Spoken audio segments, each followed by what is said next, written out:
Hello, everyone. Welcome to the Sunday night edition of Inside the Lines. Just me and Steven tonight. We're going to get you in and out looking at week 7 look ahead lines for the slate coming up. A lot of value to be had at the show to see these lines early. You'll see where they reopen and you can see if there is some value there. So the Sunday night show is very important. Steven, feeling good about the Ravens today? Got it done early?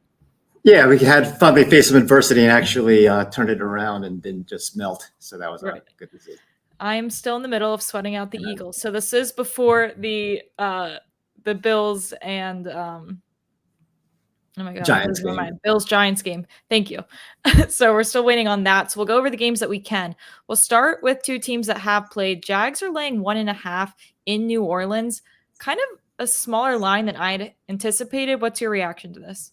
Yeah, I think it's going to move towards Jacksonville's side, assuming Trevor Lawrence is okay. Mm-hmm. The Jags' run defense is now kind of dominated. They dominated Buffalo last week, and they shut down the Colts pretty much until the end when the game was kind of out of hand. Mm-hmm. Travis Etienne, on the other hand, has been running very well, and the Saints' defense is looking kind of overrated. They weren't exactly shutting down Houston, and so I think this line will go to 3 eventually to Jacksonville, assuming Lawrence is okay. Right. And then we'll go to the Browns at the Colts. The line's 2.5 right now. It's kind of tricky. We don't know what the Watson situation is. Do we even want him to play after we just watched PJ Walker take home a victory? Is it going to be like a Nick Foles situation? What's the deal here? Yeah, I don't think the line's going to post. I mean, according to Vegas, Deshaun was worth 4.5 points versus PJ Walker before San Francisco. I don't think that's going to be the case. Walker was not good, but he does enough to inspire the team to give him faith that they can win. And so the team, easily could have created early when San Francisco took the first drive down, and they didn't. So, and the Browns defense looks great. The Colts run game does not look good. Gardner Minshew threw a couple of bad picks early. So I think the steam is going to be on the under in this game, given how good the Browns defense looks. And the Colts defense, they gave up a lot of points today, but they've had a solid season so far. Especially versus last year. Right. We'll move to Green Bay at Denver. Denver laying 1.5. Not exactly a very Hollywood game we're looking at here, but you do think that the under might be worth acting on now. Yeah, I mean, I saw it at 45.5 as a look ahead, and that kind of shocked me. We saw Denver, is obviously struggling to score. They scored 8 points last week against Kansas City. And Green Bay does not score in the first half. If you listen to the popular narratives around, sports talk radio, it's this kind of idea that they clearly don't trust Jordan Love to throw the ball, especially early. And while maybe they'll be healthy at running back, Denver's defense was so horrendous until the Kansas City game. So at least they did a decent job in the red zone, and they didn't. They actually held Kansas City to 19 points. So I see this game being a run-dominated game. And I think this game's going to come down under. I like that. Yeah. So if you like that under, probably your best value is right now early in the week. The Niners are in Minnesota coming back from their first loss of the season. They're laying 7. Do you think this number is appropriate? Probably, because it ticked off to -7.5 is even, I think, when the Niners were just getting going in Cleveland. Trent Williams got hurt, came back to play, but we'll see what his status is. Deebo Samuel, Christian McCaffrey, a lot of banged up players. So, and Brock Purdy obviously did not look good. He had at one point 1 yard for a good chunk of the second half. I don't think line will move unless there's major injuries on San Francisco's side. I think there could, if it does move to like Minnesota +6 or +5.5, I think that will be an overreaction. And that San Francisco will still be the play. They're still a great team. They just, laid an egg under tough wind conditions and some in-game injuries. Right. And that's certainly a game that we'll monitor through the week. And since we are a daily show, now we'll be able to keep you guys updated on that. But you think probably if Deebo's not 100% or Christian McCaffrey, there really shouldn't be any line movement regardless? I think there might be. And I think that San Francisco might still be the play. But, because Minnesota's in the dome. So, Purdy won't have to deal with the winds, and although he should have been used to the bad weather, he's playing at Iowa State. Maybe he's just not that good. I think it's got to worry some San Francisco fans.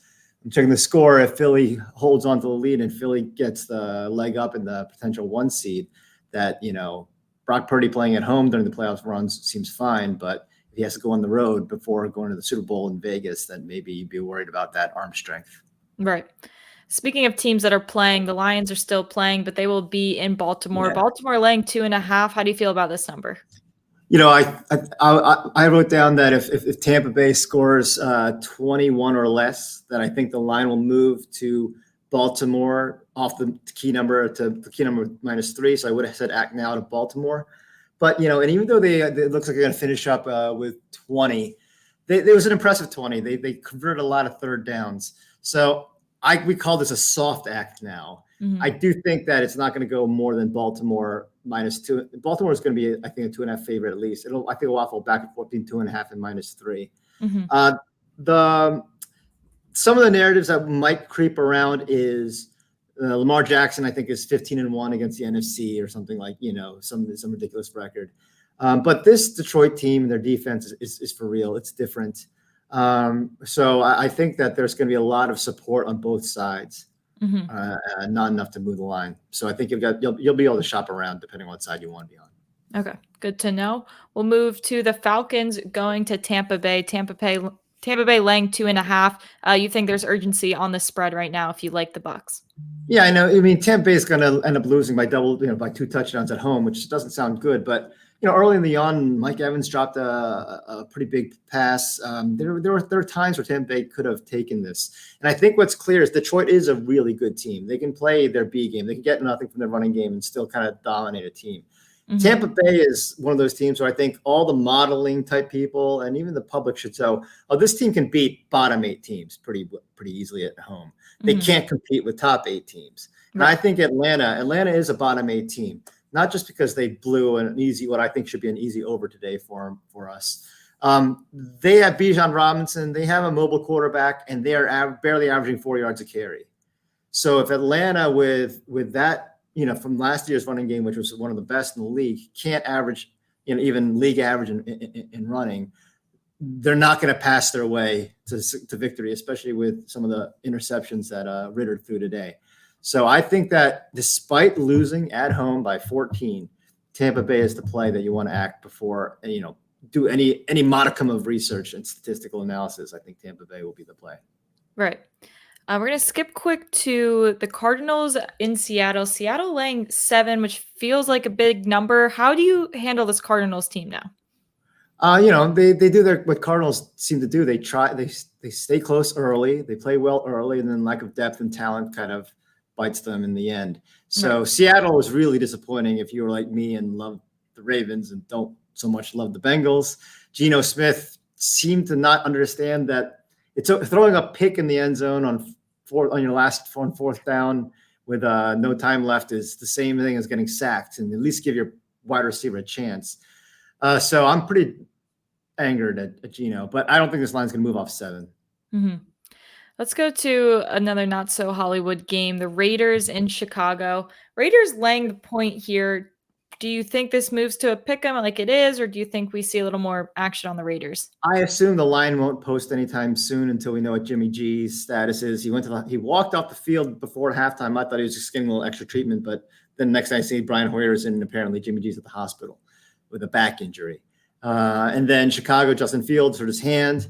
And he didn't come back in the game. So I don't know what's going to happen. I do think that if anything, the line could go way under 46.5. Vegas, they got a safety at the end to cover against Mac Jones and the Patriots, but they basically had another game where they didn't score 20. I'm going to consider that a game that they didn't score 20. And they haven't scored 20 points of offense this year. And it's only been twice out of their last 11 games. Chicago, they're just so hit or miss, but they're obviously not an offensive juggernaut either. The one thing about, I think the line, this team could move to Vegas if Jimmy G's okay, or because they have an emergence of tight end Michael Mayer, the rookie. He had a big game today. He caught like 4 balls early, finished with 5 for 75. So that gives a third weapon in the passing game. Right. Yeah, you're right. I think this number seems really high, but then I guess you can be scared of the Bears defense in that situation, but it still feels like a high number for 2 questionable quarterbacks. Another game that we'll certainly monitor through the week. We'll have model value one way or the other, depending on where these injuries land. Let's head to Seattle. The Steelers playing in LA, the Rams laying 3. This is a situation where if you like the Steelers, you think it's time to act now on that spread. Yeah, I mean, I think Pittsburgh's coming off a bye, and Tomlin, while not ridiculously great off a bye, he is profitable off a bye. And the crowd will be all Steelers fans. They've made maybe they took a train. They had so much time to get there. The Rams are a one-half team. They, for the most of the year, they come out sharp in the first half. This week it was bad in the first half, and then the second half they made the adjustments. I think that the Steelers defense, will make it really rough on them.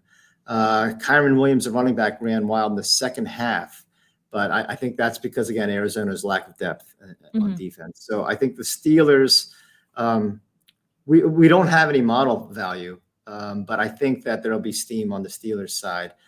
So if you like Pittsburgh, you probably +3 would probably be the best you'll get. Okay. Good to know. Let's move to a team who hasn't taken the field yet, but the Bills are right now laying 8.5 in New England. I guess a lot depends on tonight, but do you think this number is coverable? I think the model has tons of value heading into tonight's game because Buffalo, their defense could be suffering with a lot of key injuries, but I don't think New England can take advantage of it. And the Bills, if they win tonight by 13 or 14, then expect this line to jump. It's kind of weird to say a Belichick home team at home will be a 10-point underdog, but I think this one could go up to that. If the Bills, especially the Bills defense doesn't look completely weakened, if they're still they should still have a pretty effective pass rush. Okay. So if this line reopens anywhere 10.5 and under, do you think it's worth acting on? 10, yes. 10. Okay. Yeah. Fair enough. All right, we'll move on. We'll go to the Commanders playing at the Giants. Over under 41.5. Divisional game. So a lot kind of goes out the window here. What do you make of this? Yeah, I think Washington, their defense looked better, but I think that has a lot to do with Ritter and how poor they look. It really comes down to the Giants. If Saquon Barkley actually looks like a difference maker tonight against Buffalo, and then I could see the over being an opportunity. Okay. But New York scored so few points at home. I think they scored 3 points at home, to be exact. Right. That I could, people could say, like, how can you bet the over in a game like that? And it's just one of those things where there's got to be a regression to the mean. The mean can't be 5. You have to score eventually. The mean's got to be 15 or 17. So at a certain point, the Giants going to have to start putting up 20s, at home, just to have something that's not just the most statistically aberrant home point scoring season ever. I agree. I think sometimes the regression to the mean is playing better football. This is my super scientific. If I'm playing roulette and I see like 3 or 4 reds, the next one's got to be black, right? It's got to be. I don't care what they say. It's not 48%. It's all right. 98%. So the Eagles are still sweating out this one. They'll be hosting the Dolphins. They're laying 2.5. I guess we'll have to see how this Jets game finishes out, but hypothetically, if the Eagles win, where would you see this? Where would you want to play? I don't think it's going to move at all unless the Tyreek Hill, he had a little scare, but it looks like it was just a cramp. And then even Jalen Waddle was kind of moving around a little funny. But so if there's any injury there, then I could see something happening. But I don't think this line's going to move off of Philly -2.5. I think people consider these teams pretty equally rated, and they're just giving Philly the home field advantage. And I don't think there's might be much on the over-under either. I hope it's really cold and rainy somehow, and the Dolphins don't know how to handle the situation. Well, I looked at the wind, and the wind, at first the winds were calling for around 15 miles per hour, but then it seems to be calming down at night. This is the Sunday, the night game, so it shouldn't be as much of a factor. Where does the model like this game? Leaning Philadelphia, but that doesn't include any of the data from today and the multiple turnovers from Hurts. Yeah. And the lack of a running game. They I don't know what they have, but they're not running for anything today. Really. It started off better than it's been ending, but we'll see. That's been a gross game. We'll move out of there. We'll go to the Chargers playing in Kansas City. Kansas City laying 6 points. The over-under is 52, a pretty high number. What do we like here? I mean, the Chargers usually play Kansas City pretty tight, and I'm not. It will all depend on what happens versus Dallas. If the Chargers can hold Dallas to 21 or less, then the model value has Kansas City right now. But again, if the Chargers defense is for real, so this year they have on paper or on statistical average a much improved run defense. They went to from 5.5 yards per carry allowed to down to 4.1. But that had a lot to do with the fact that Miami was so passing the ball so easily in week 1, and the Raiders can't run on anyone. So if they can shut down Tony Pollard, which I hope they not, because I have over 66.5 rushing yards for Pollard, then the value will go down on Kansas City. If Dallas comes back with a rebound win and covers wins by 3, and the Chargers don't look great, then I could see this booming to KC -7. So it'll be a key number. It'll be an act now if the Chargers don't look good Monday. Good to know. And then we have tomorrow and we have Tuesday to again look at these lines as they continue to come out and we get more data. So with that, those are all the games we can cover for right now. Of course, we'll hit what we weren't able to tomorrow and throughout the week. Again, we're on at 1 p.m. Monday through Friday. Then we'll do the Sunday night shows. So stay tuned through the week. There's a lot of injuries, a lot of moving parts this week leading up to week 7. So it's important to be ready for the latest information and the latest analysis we can give you guys. So with that, good luck sweating out the rest of your bets for tonight and Monday Night Football. And we will see you guys tomorrow.